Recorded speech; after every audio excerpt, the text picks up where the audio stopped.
Hello everybody, today we are talking kitchen, pantry organization, all of the things, and I'm going to show you on my handy dandy piece from the shelving store.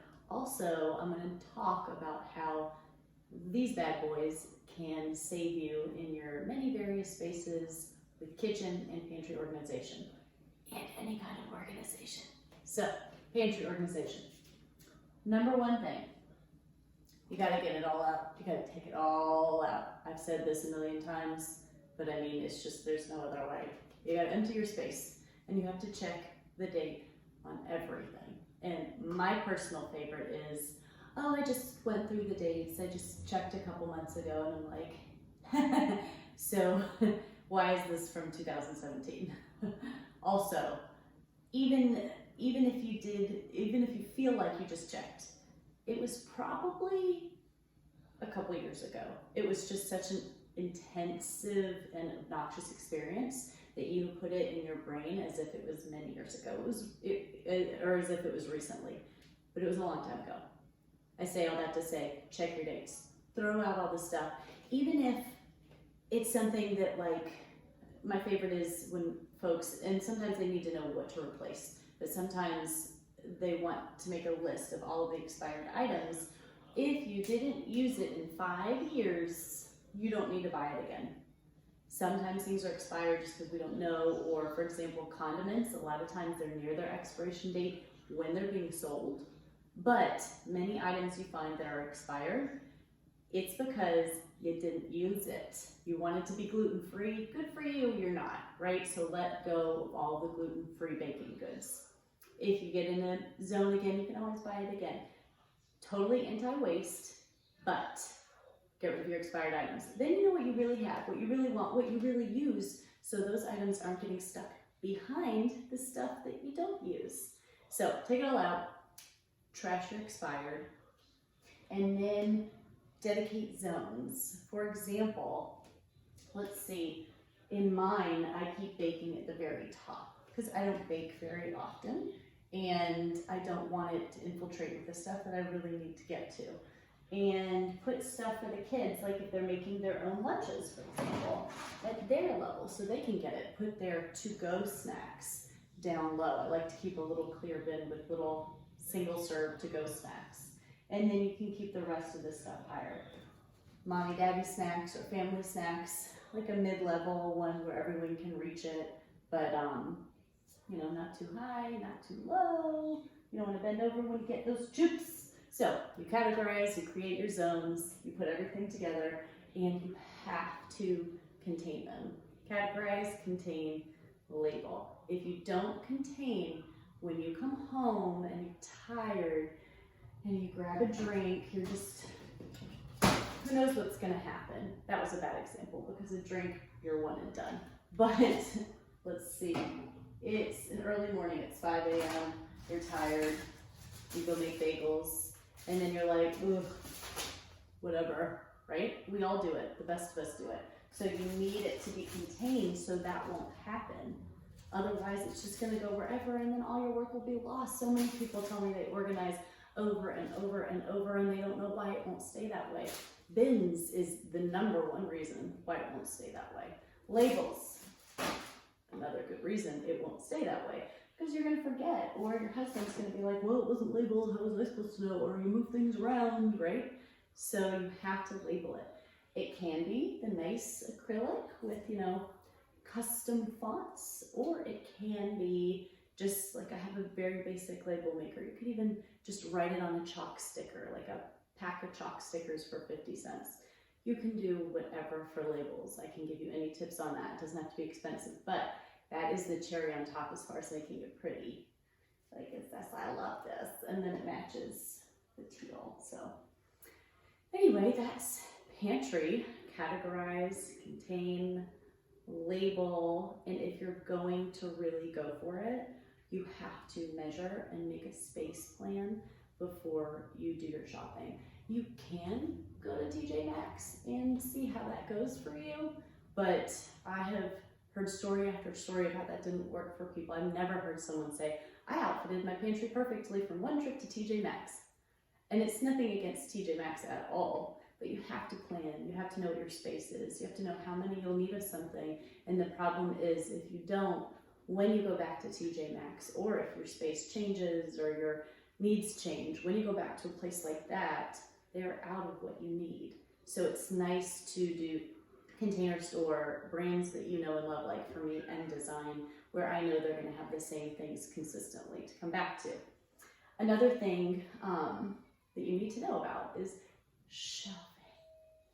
I'm not a big backstock person. I like to keep just enough for what I need, but between 2020 and most people, there's backstock. Like most people just love having backstock. Most people love going to Costco and Sam's Club. I don't, but that it pushed to the side. Most people have backstock, and you don't want it to infiltrate your normal stuff. I mean, you go to Costco and then you walk in your pantry and you're like, well, where do I put it? Because I have enough paper towels to fill one pantry. So you need a space that is separate from your day-to-day for your backstock, if possible. If not possible, you don't need backstock. Yes, I'm talking to you, even though I do think it's probably smart to plan ahead. Regardless, these shelves are money for backstock. Or if you don't have a pantry, or if you have a teeny tiny pantry next to a closet that can be your second pantry. This solves so many problems. Or kitchen, or you're baking a lot in your house and you need a place for your extra baking gear, bread maker, or whatever it may be. These things are amazing. I've tried so many different shelves and they come packaged really well. A lot of the times when I ordered from other popular places, they were broken when they came. So it comes packaged well, it's sturdy, it's beautiful. They have different colors, and then these liners in here are custom liners so that they have the little groove right here. They go on perfectly. You can get any sort of depth. Usually with shelving, it's like a 12 inch is pretty standard, so this would be coming out. It's tough to find a good depth. You can get 5 shelves, 4 shelves, whatever, and then you can also get the low ones, like to go under a garage workbench. So these are everything, very heavy duty. They also have extra add-ons, like a little thing here. It's a thing, this thing, can you see it? And it's just, they have all the add-ons, they have all the extra attachments for all of your needs, and they're fabulous, and I love them. And yeah, so that's pantry organization, and then in a minute we'll talk a little bit more about kitchen organization.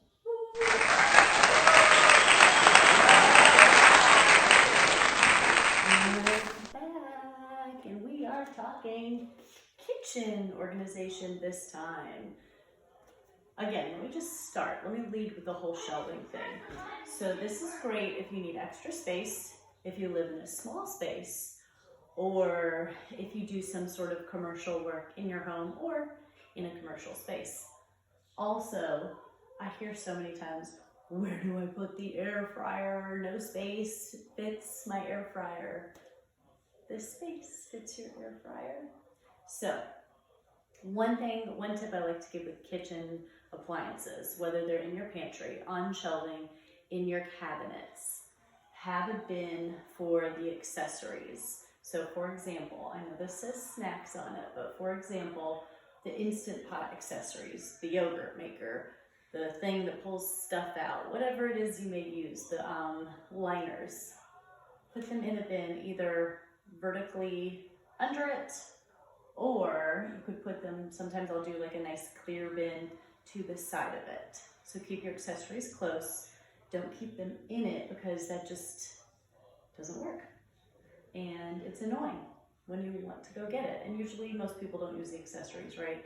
But keep the accessories together and separate from the other accessories, because then you're gonna be like, but what goes to this, what goes to that? I don't know, I just wanna make some juice, right? So that's one good tip for kitchen organization. I love these stack. They hold, they can hold, there's a size for wine bottles. They're great for water bottles because they can go as high as you want. And they're also great for the big, the name escapes me now, the big ones that everybody likes. I think it's a brand of a cooler that everyone likes too. Anyway, it's hard to find anything to fit the big water bottles. That's it. M Design for the win as always. Spices. Let's talk spices, because that's such a big part of kitchen organization. And you want to be able to find what spices you need. It's so important in cooking. And usually you're finding it when you get to that part of the recipe where you're like, wow, I need this now. So it should be easy to find. It should be alphabetical. It should be simple. It's great to keep them in a drawer.